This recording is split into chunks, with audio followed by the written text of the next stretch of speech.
ಎಲ್ಲರಿಗೂ ನಮಸ್ಕಾರ. ಸ್ವರಾಜ್ ಕಿಚನ್ಗೆ ಸ್ವಾಗತ.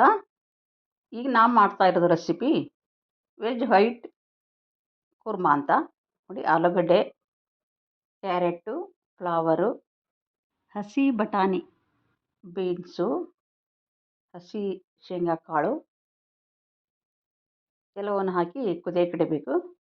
ಆಮೇಲೆ ಮಸಾಲೆಗೆ ಗೋಡಂಬಿ, ಪುಟಾಣಿ, ಎಳ್ಳು, ಮೆಣಸಿನಕಾಯಿ, ಬೆಳ್ಳುಳ್ಳಿ, ಕೊತ್ತಂಬರಿ, ಶುಂಠಿ, ಕಸಕಸೆ, ಚಕ್ಕೆ, ಏಲಕ್ಕಿ ಇವನ್ನೆಲ್ಲ ಹಾಕಿಬಿಟ್ಟು ಸ್ವಲ್ಪ ಮೊಸರು ಸೇರಿಸಿ ನುಣ್ಣಗೆ ರುಬ್ಕೊಳ್ಬೇಕು. ಆಮೇಲೆ ಒಂದು ಒಲೆ ಮೇಲೆ ಪಾತ್ರೆ ಇಟ್ಟು ಎಣ್ಣೆ, ಪಲಾವ್ ಎಲೆ, ಈರುಳ್ಳಿ, ಕರಿಬೇವು, ಟೊಮೆಟೊ ಎಲ್ಲವನ್ನು ನೀಟಾಗಿ ಬಾಡಿಸಿದಾದ್ಮೇಲೆ ನಾವು ಹುರಿದುಕೊಂಡಂಥ ಮಿಶ್ರಣ ಹಾಕಿ ಸೇರಿಸ್ಕೊಳ್ಬೇಕು.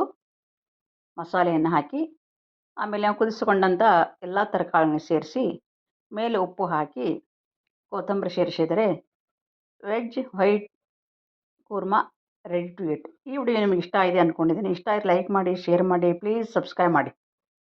Thank you.